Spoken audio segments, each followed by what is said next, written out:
How's it going? Hope you've had a superb sporting week. It's that time of the week again for another installment of your weekly sports podcast, Talking Point. That's the forum where we engage in debate with our top citizen sports journalists who keep you in the loop every day on our print and online portals. And from time to time, of course, we get some regular guests in, so look out for those. Welcome to it. My name's Trevor Cramer. Well, rugby still very much centre stage as we head into week 5 of the Rugby World Cup in France. The Springboks have a bye this week as the pool action wraps up and the quarterfinal places are determined. But it's also cricket's turn to churn the emotions and get the heart rate up a little bit. The 50-over format, or ODI Cricket World Cup, got underway on Thursday in India. So joining me on the Talking Point hotline this week is senior citizen sports writer Wesley Botten. Wes wears many specialist hats, one of them being cricket at the moment. Wes, welcome again to Talking Point. Thanks, Trev. Always good to chat, man. Let's get straight on to the cricket pitch, Wes. I'll open the bowling and you can take guard and fend off any potential bouncers that may come your way. Much of the sporting focus has admittedly been on the Rugby World Cup in France, so the Cricket World Cup and our Proteas pretty much flying or dancing under the radar in this build-up. Let's start by looking at that build-up. Off to a disastrous start, they suffered a 3-0 whitewash to the Aussies in a T20 series, back-to-back defeats in the first 2 ODIs. Then something seemed to have just clicked, 3 straight wins against the Aussies. Not the usual high profile attached to an Aussie tour, sadly. Maybe that's the timing, perhaps. They lost a warm-up to New Zealand this week, but I'm not sure how consequential that is. But let's go a bit further back and not forget, of course, how desperately close they actually came to not gaining direct qualification to this World Cup.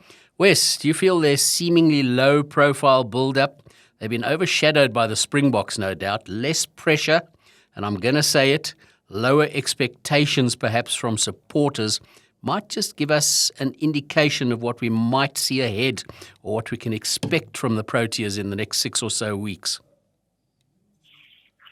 Yeah, I mean, they are kind of flying in under the radar, which I think is fair, just in terms of what the Springboks have achieved in comparison to the cricket team. When there's overlap in a World Cup like this, the Boks are going to take centre stage. The Proteas have to win, if they want sort of more support. But like you say, maybe it's not a bad thing. They do seem very relaxed, just in the kind of press conferences that we've had with them. Everybody seems pretty chilled. Nobody seems like they're really feeling a lot of pressure. They didn't take, I don't think, too much out of that warm-up game. I think they were glad just to give a lot of guys a bit of a chance to bowl, and some of them got some time with the bat in Indian conditions. But in general, they've had a bit of a wobbly build-up, like you say. They almost didn't qualify. Well, they almost had to play in a qualifying tournament, which is a bit silly. And then they had a massive gap of like 5 months where they played no international cricket, although, most of the guys were playing in T20 leagues around the world. And then they came back. They didn't start well against Australia, but obviously got a lot of confidence because they got 3 big wins just at the end of that tour. So in general, I think they seem pretty relaxed, pretty comfortable. I don't know, Trev. I think I just have a sneaky feeling. I think this might be their year. Browsing through the Proteas squad, Wes. That's a bold statement you've just made, but we'll move on to that one a bit later again. Browsing through the Proteas squad, 8 players who haven't been to a World Cup, including Captain Temba Bavuma, an impressive fast bowling contingent, 3 spin options, including Aidan Markram if we add him to the equation, a pretty formidable batting lineup, some of the most exciting finishes in the game as well. But Wes, one thing that potentially jumps up at you, it's in your face, is the fact we may be a touch light on all-rounders in the squad. Effectively, we only have Marco Jansen and Andile Pechlekwayo as the all-rounders. Your take, Wes, a little light perhaps there, do you feel? Yeah, it's a little bit risky, I think. Obviously all-rounders give you multiple options. And to have some guys to be able to back people up, with the bat and the ball is obviously very useful. Like you say, we've got an incredible team of specialists. The problem is that once, if anybody picks up an injury, they're probably going to have to call in reinforcements because I suppose you could call Aiden Markram an all-rounder of sorts. He can turn the ball, but he's not a genuine all-rounder. And only having two, Marco Janssen's in really good form, but if something happens to him, then all we've got really is Andile Pesluquayo kind of filling that role. And like I said, they're probably going to have to call in someone, and then I don't know who they call in. So it's a bit strange for South Africa. We've had such incredible all-rounders over the years, and for us to be a little light in that department is maybe a little bit scary. But Rob Walter obviously doesn't seem to worry about it. He seems happy with the squad that he's got, and I suppose they've got a plan if something does happen to Marco Jansen. But I think it is a bit of a worry. You mentioned Rob Walter. It's a new era under the tutorship of Rob Walter. An astute coach, good man manager. I had experience with him previously when I was covering cricket when he was with the Titans. A big one on fitness and conditioning as well. Now, Walter makes no apologies, it seems, for bringing out aggressive, high-risk cricket in the Proteas. But in the 50-over game, one also needs to focus to a degree on building an innings. 250 to 280, we're learning very, very fast. Doesn't seem to be the ballpark figure anymore in this format of the game. Refreshing, yes, Wes. Entertaining, yes, but high risk as well. Very high risk. But I think like you're saying, Trev, one of the problems, not a problem, but one of the things about 50-over cricket, and I suppose this is,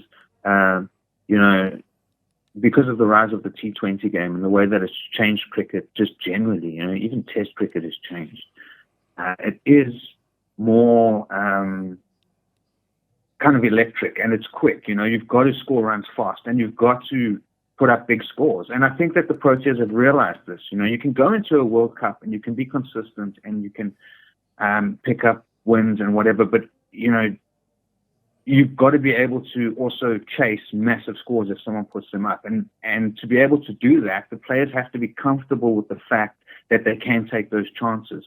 And I think Walter's done that. I think he's kind of introduced a style of play where the guys are allowed to take more chances without getting immediate consequences. They're not going to be dropped from the team if they don't come off. What we need, though, because we have such explosive batters and we've got such a great bowling lineup, so what you really need is only for one or two batters to come off, right? So the guys are so good that they can pretty much carry the lineup. You just need two of them. So if three or four of the other batters don't come off, it's okay. They obviously do have to play their role, and there will be games where everybody has to step up. But I think the guys are comfortable knowing that, if I give it a go and I lose my wicket early, I'm not going to be punished when I get back to the change room. And it's created a more relaxed environment in the team. It's made them more aggressive. And like we saw against Australia, when they win big, which is great. That's exactly, I think, what is needed at a World Cup these days, even in the 50-over games. So, I think that style of play is what's going to be required if we're going to lift the trophy. And I really do like that Rob Walter is allowing the players to be able to play that sort of game without, like I said, immediate consequences. Wes, you made a bold statement a bit earlier, but I'm going to bowl that bouncer now. I'm choosing this over to bowl you the bouncer. A big question. Can we finally turn our bitter relationship with the World Cup into a loving one? Yes, the Proteas taking some decent momentum into the tournament, but like it or not, and most of the current crop probably wouldn't know about what it feels like, but they're certainly aware of it. But even in the cricket media, we carry that chokers tag around with us, Wes. Do you feel the potential for a different outcome finally? Well, obviously, I hope so. And, I think just the odds are on our side, if nothing else. I mean, we really should have won the Cricket World Cup by now. And if you go back, and we all know a lot of the bad luck that we had over the years, and, sometimes we just lose the wrong game in the first round and that sort of thing, and it comes back to bite us. I think, like I was saying, the way that they're playing the game, the style that they're playing at the moment is suitable in terms of trying to win a World Cup. You're not going to be doing it without playing that sort of aggressive brand of cricket. And I think the players are in good form. I think the inconsistency that we've seen is more about them trying to put up those big scores than anything else. And hopefully they do find some consistency in the tournament. But honestly, we have such a good team. Hopefully they don't, it doesn't seem like they're feeling a lot of pressure, even though we do have this history at the World Cup. It does help that they're kind of flying under the radar while everybody's focusing on the rugby. So if we have a year to win the World Cup, I don't see why it wouldn't be this one. It's very open. I don't think anybody's really going into the tournament as firm favorites. Obviously, India are playing at home, and they're an incredible team, and they probably are the favorites. But I don't think anybody would be shocked if the Proteas went on to lift the title. They seem comfortable, they seem confident, they're in pretty good form, and like I said, great players. So, yeah, I don't think it's a stretch, Trev, to say that really, I think this could be our year. Before we wrap it, Wes, I've been reading through this week about the future of the 50-over game with the advent of what I like to call sook and hook cricket. That's T20. There's a chain of thought that this World Cup will determine whether there is a future for the 50-over format. It's been described as the big chance to breathe life back into the 50-over game. In summary, and I'll quote what one media outlet actually said, it is simply too pedestrian in the slipstream of the high velocity of the smash and grab T20 format. Wes, your views. Where's 50-over cricket game going, do you feel? I think there's still a place for it. I think what was necessary is that not only 50-over cricket, but Test cricket as well, because T20 cricket has become so popular, for those other formats to be able to thrive, they had to deliver more excitement. But I think that they have, I think just in general, like you were saying earlier, the scores in 50-over cricket are much bigger now. The guys really are playing just across the world, a completely different brand of cricket compared to what we would have seen maybe 10 or 15 years ago. And because they have managed to do that, I think the 50-over game certainly retains its place in the sport. I don't think it's in any danger. I think it's still probably the more prestigious World Cup title to win over the T20 one, even though that is more popular and sort of more exciting. So I like 50-over cricket, and I hope it keeps its place. And that's where we'll call stumps on our cricket conversation. I'm sure we'll have the opportunity to chat often in the coming 6 weeks, Wes. But before I let you go, you know what's coming. It's our weekly Flop and Gold Star feature here on Talking Point, where we hail excellence and we bash mediocrity. My flop of the week, and my producer sitting to the right of me with his Liverpool shirt on, I'm quite sure he's not going to be too chuffed with this one. But the VAR officials in the Spurs-Liverpool, the disallowed goal debacle springs to mind immediately. That one certainly caused a stink. But I'm going to award the flop of this week, though, to Manchester United. Despite such high expectations that this could be their season, they've been a spectacular flop so far, to be quite honest. They've slumped to 10th place in the English Premiership log. They've lost both their Champions League group matches, staring at a possible early exit there. So my flop of the week, Manchester United. My gold star, well, that goes to Luke Donald and his European Ryder Cup golf team. They regained the prestigious trophy on home soil in Rome, putting the 2021 nightmare behind them. Now 32 years that the Americans have failed to annex the title on European soil. Wes, how are you looking? I think my flop of the week has got to be given jointly to the South African government and the World Anti-Doping Agency.